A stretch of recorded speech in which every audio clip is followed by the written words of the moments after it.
हम सब लोग बाइनोमियल थ्योरम जा रहा है बढ़िया। हम लोग बाइनोमियल थ्योरम को पढ़ रहे थे जो चैप्टर नंबर 8 है, और इसमें general term and middle term की पूरा एक्सप्लेनेशन हमने किया था आपको।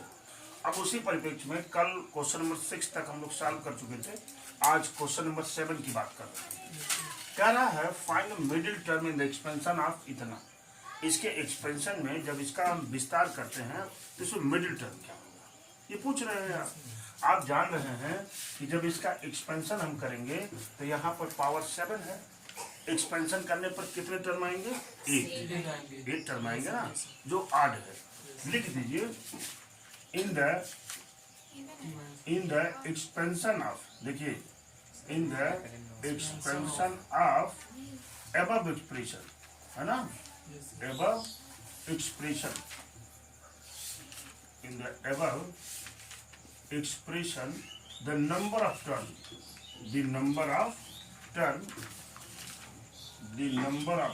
is 8, है ना, और which is even। बात तो समझ पाए होंगे। yes, sir। इवन जब रहता है तो मिडिल टर्म क्या हो जाता है? मिडिल टर्म इक्वल टू होता है n by 2th term and n by 2 plus 1th term. बात तो समझ पाए होंगे आप, होता है भाई। अब यहाँ पर आप 8 by 2th term and 8 by 2 plus 1th term जब आप करेंगे तो मिलेगा 4th term and 5th term. आ गया कि नहीं भाई? yes, sir, आगे। अब जब आप T4 निकालिए, ये देखिए T4 इक्वल टू क्या लिख सकते हैं? T3 प्लस 1 लिख सकते हैं ना। आपका जनरल टर्म का फॉर्मूला यही है। क्या होता है? NCR माने 7C3, R की वैल्यू 3 हो गई, इंटू x पावर मतलब 3 power 7 minus 3 into y power 3 into x cube upon 6 पर पावर क्या हो गया? 3। समझ पाए होंगे आप इतना। अब देखिए ये क्या हो जाएगा, इसी को सॉल्व कर लेते हैं पहले। 4 फैक्टोरियल अपॉन 3 फैक्टोरियल। अच्छा, ये हो जाएगा 7 factorial upon 3 factorial into 4 factorial into 3 raise power 4, है ना, इंटू यहाँ पर हो जाएगा x पावर 9, है ना, अपॉन 6 पावर 3। क्यों? क्लियर है बात? अच्छा, यहाँ पर लिखेंगे 7 इंटू 6 इंटू 5 इंटू क्या? 4 factorial divided by 3 into 2 into 4 factorial into 3 into 3 into 3 into 3 काटने के लिए किया हूँ, into x power 9 upon 6 into 6 into 6। बात तो समझ पाए होंगे आप इतना। आगे की बात कर लेते हैं। आगे की बात में करेंगे ये factorial 4 is cancel out, 3 2 6 cancel हो गया। हाँ? सर ये काटिए, ये वाला 6 वाला सर। 3 से 2 काटेंगे। अब तो नहीं कटने वाला। इस साइड का, इस साइड ये जो 3 और 6 है ये। अच्छा, ये तो हो गया। अब आइए 3 2 6 3 2 6 और 3 2 6। क्यों जी? अच्छा, मिला 7 35 35 दिया 105 x पावर 9 अपॉन 8 मिलेगा कि नहीं? yes, sir। लिख दीजिए, ये बराबर हो जाएगा 105 x पावर 9 अपॉन 8 मिल गया। अभी हमको इसका मिडिल टर्म 5th टर्म भी है, तो 5th टर्म भी चलते हैं। देखिए T5 equal to T4 plus 1, क्या फार्मूला? NCR माने 7CR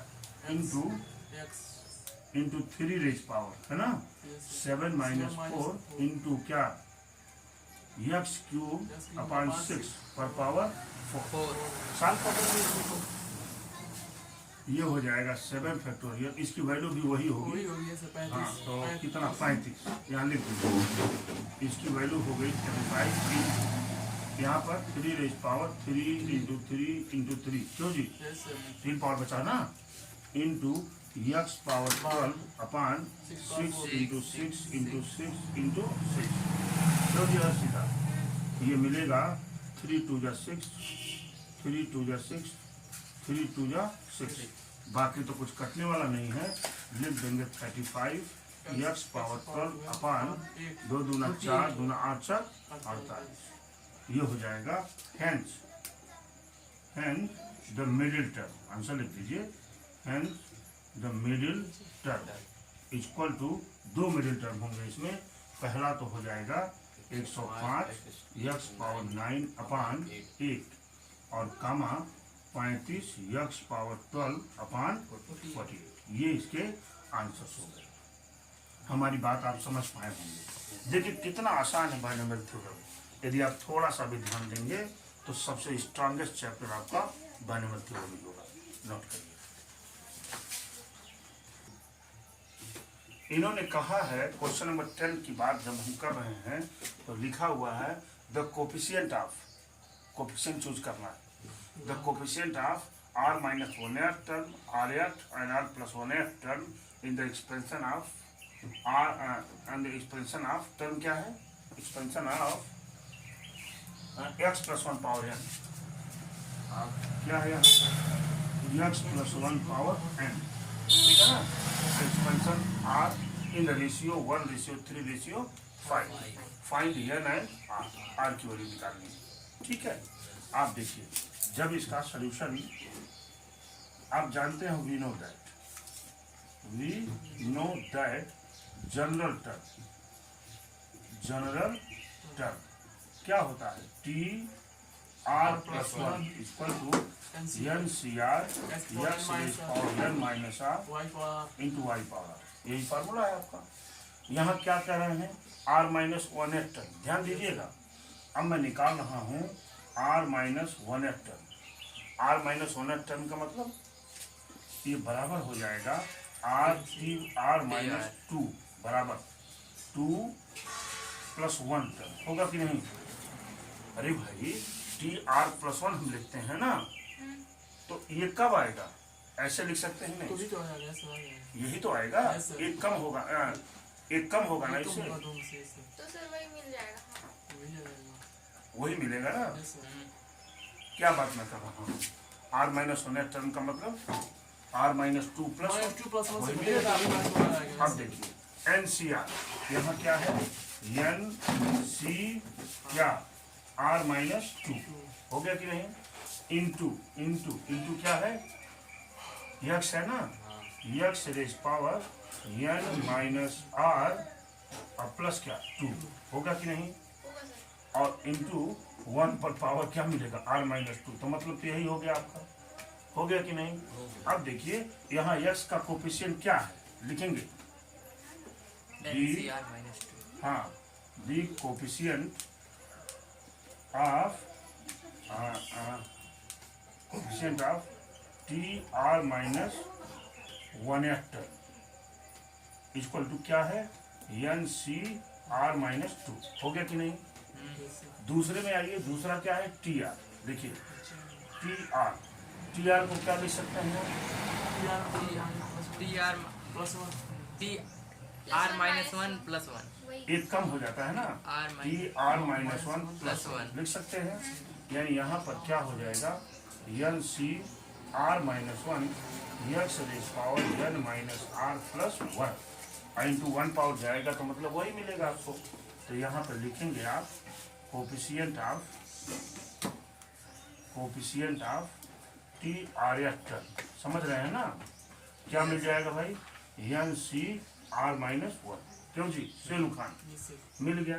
अब किसकी बात कर रहे हैं, टी आर प्लस 1/8, और ये तो फार्मूला ही आपका है N C R x raise power N minus R होता है ना। तो अब आप लिखेंगे coefficient of T R plus 1 equal to N C मिल गया। अब अकॉर्डिंग टू क्वेश्चन इन सबका रेशियो किसके रेशियो पे है, 1:3:5 है ना। तो लिखेंगे अकॉर्डिंग टू क्वेश्चन, ध्यान देना पड़ेगा, अकॉर्डिंग टू क्वेश्चन में क्या दिए हैं? पहला क्या था यहाँ? पहला ये था ना, NCr-2 रेशियो। दूसरा क्या है? NCr-1 ratio. NCr ratio 135। हाँ 135, ये आपका गिवन है। अब इन्हीं के with the help of this expression आपको कैलकुलेट करना है कि n और r की वैल्यू क्या होगी। तो एक बार इतना अपन इतना करके 1/3 लिखते हैं। ऐसे हम जानते भी हैं कि हम रेशियो वाले क्वेश्चंस को ऐसे ही सॉल्व करते हैं। ठीक है, चलिए आइए देखते हैं यहाँ NC, देखिए NCr-2 डिवाइडेड बाई क्या भाई? NCr-1 इक्वल टू क्या हो गया? 1/3। क्यों जी? इसको सॉल्व कर लीजिए, ये हो जाएगा फैक्टोरियल n अपान r फैक्टोरियल माइनस हाँ ये हो जाएगा r-2 फैक्टोरियल और n-r+2 फैक्टोरियल डिवाइडेड बाई, यहाँ पर आइए factorial n upon r-1 factorial into n-r+1 factorial equal to क्या हो गया भाई? 1/3। अब आप जानते हैं इसको ही रिमूव कर दीजिए, ये ऊपर चला जाएगा, लिख दीजिए, है ना? r-1 factorial into n-r+1 factorial divide by क्या मिलेगा? r-2 factorial into n-r+2 factorial equal to 1/3। मिला कि नहीं? अगर हम यहाँ से r-1 को बाहर करें तो r-2 यहाँ बचेगा फैक्टोरियल। ठीक है, इसको एडिटेड रहने देते हैं r-1 फैक्टोरियल अपान, ये तो छोड़ते हैं क्योंकि कटने वाला है, और यहाँ से हम इसको बाहर कर देते हैं n-r+2, यहाँ एक कम हो जाएगा n-r+1 फैक्टोरियल इक्वल टू क्या भाई? 1/3। समझ पाए हमारी बात? ये कैंसिल हो गया और ये फैक्टोरियल टर्म तो कैंसिल हो गया, 3 का मल्टीप्लाई हो गया, क्या बचेगा? 3r बराबर अरे भाई 3 का हम मल्टीप्लाई करेंगे, 3r -3 बराबर ये मिलेगा n-r+2। ठीक है, इधर लाइए, r को इधर लाएंगे, क्या मिलेगा? 4r -n बराबर क्या? इक्वेशन बनकर मिला कि नहीं? ठीक है, अब हम इसको ले लेते हैं। अब हम इसको ले करके दो इक्वेशन बना करके r और n के लिए सॉल्व कर लेते हैं। यहाँ ये देखिए NCr-1 है ना अपान क्या? NCr, ये बराबर हो जाएगा 3/5।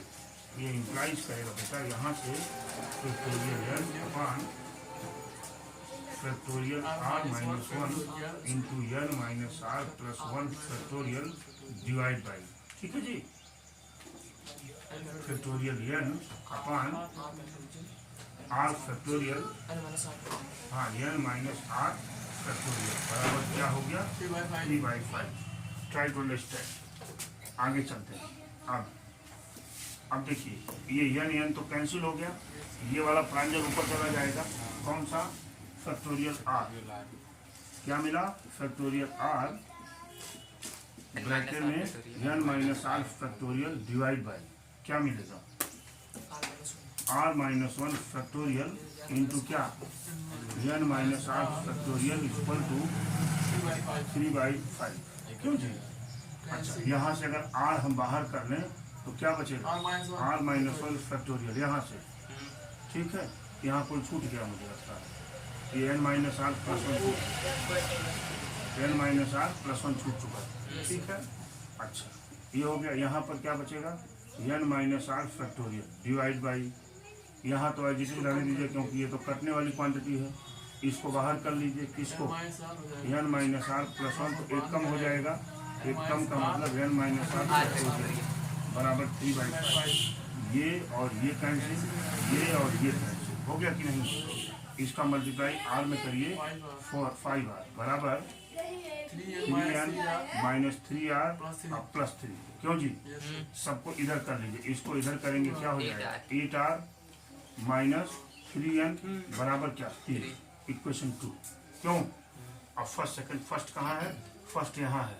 फर्स्ट यहाँ सॉल्व करने के लिए हम 3 का मल्टीप्लाई करते हैं इसमें, Yes sir. 3 का मल्टीप्लाई कर दें, 3 का मल्टीप्लाई करेंगे तो क्या मिलेगा? 12 by minus 3 equal to 15. या एक काम करिए 2 का मल्टीप्लाई कर दीजिए। 8 हो जाएगा डायरेक्ट। हाँ तो आप करिए, हाँ 2 का मल्टीप्लाई करेंगे 8r माइनस कितना? 2n. हाँ 2n बराबर क्या हुआ? 10। ये हो गया माइनस, ये हो गया प्लस, ये हो गया माइनस, ये तो कट गया। माइनस n बराबर माइनस 7, माइनस माइनस कट गया, n इक्वल टू 7 आ गया। अच्छा इसकी वैल्यू को कहीं एक जगह पुट कर दीजिए, इसे पुट कर दीजिए, क्या ये कितना हो जाएगा? 4r देखिए इक्वेशन फर्स्ट से कितना हो जाएगा? 4r यानी ये मिलेगा 4r माइनस 7, क्यों जी? Yes sir. हाँ Minus 4r minus 7 equal to क्या हुआ? 5. 5 यानी 4r equal to 12, r equal to 3, ये वैल्यू आ गई, n इक्वल टू 7 और n इक्वल टू 3। इस तरह से आप देख पा रहे होंगे कि हमने इस क्वेश्चंस को भी बहुत इजीली तरीके से सॉल्व कर दिया। कुछ था ही नहीं इसमें, थोड़ा सा एक लंबा कैलकुलेशन था, उसी को हमको केयरफुली सॉल्व करना रहता था, बाकी तो कोई बात नहीं।